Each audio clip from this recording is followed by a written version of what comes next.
샬롬. 2월 6일 말씀 묵상을 나누고자 합니다. 이제 드디어 유한이가 이제 슈퍼윙스로 갈아타기 시작한 것 같습니다.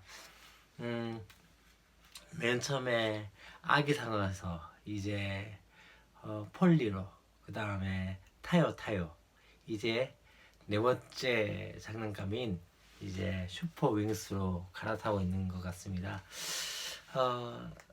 그것을 보면 참 어쩌면 인간의 모습이지 않나는 생각이 되어집니다.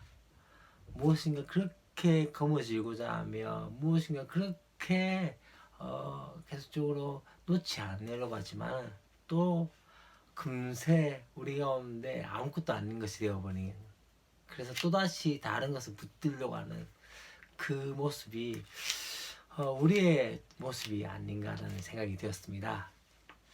그렇지만 중요한 것은 무엇입니까?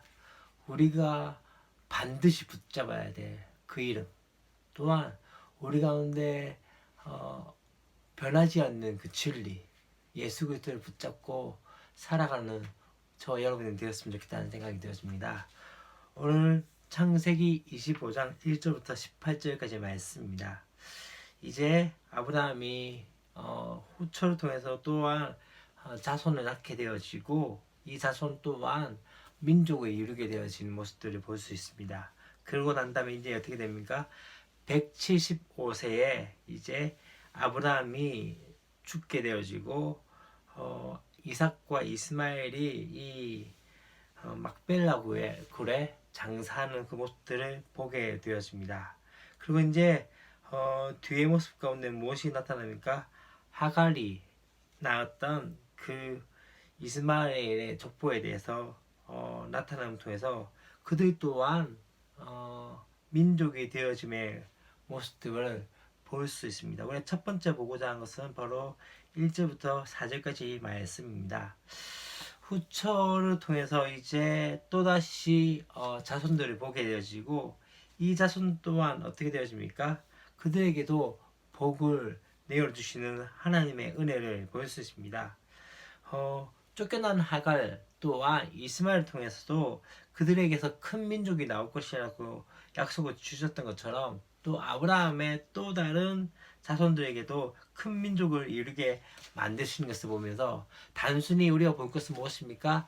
하나님께서 이삭의 하나님으로서만 끝난 것이 아니라 온 민족의 하나님 되심에 대해서 말씀하고 있는 것을 볼 수 있습니다. 그리고 이제는 아브라함의 죽음을 보게 되어집니다. 사라가 묻힌 막벨라굴을 이제 함께 장세되면서 그 가운데서도 또한 어떻게 합니까?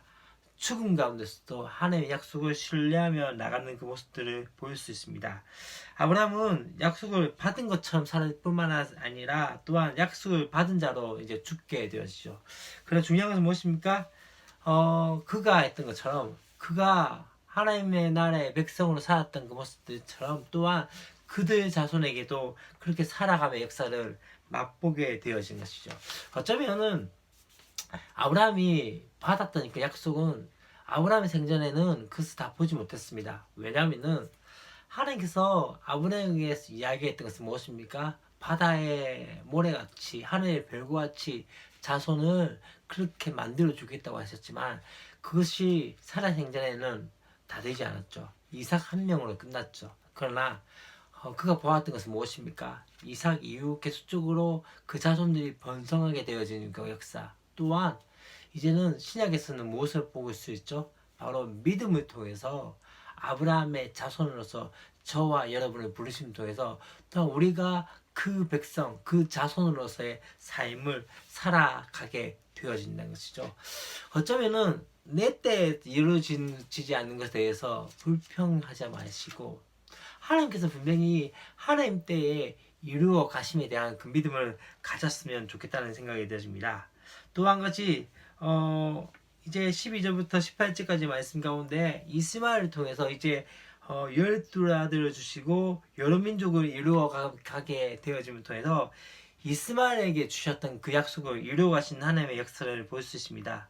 어쩌면은 바람 광야에서 쫓겨난 말미암아 그 큰 상처가 있었지만 하나님의 돌보심을 말미암아 이제는 이삭과 이스마엘이 아버지의 장사를 함께 치르는 그 역사들을 보면서 원한과 반목이 아니라 어쩌면은 그 가운데 사랑과 배려의 모습들을 보일 수 있는 것을 바라볼 수 있습니다.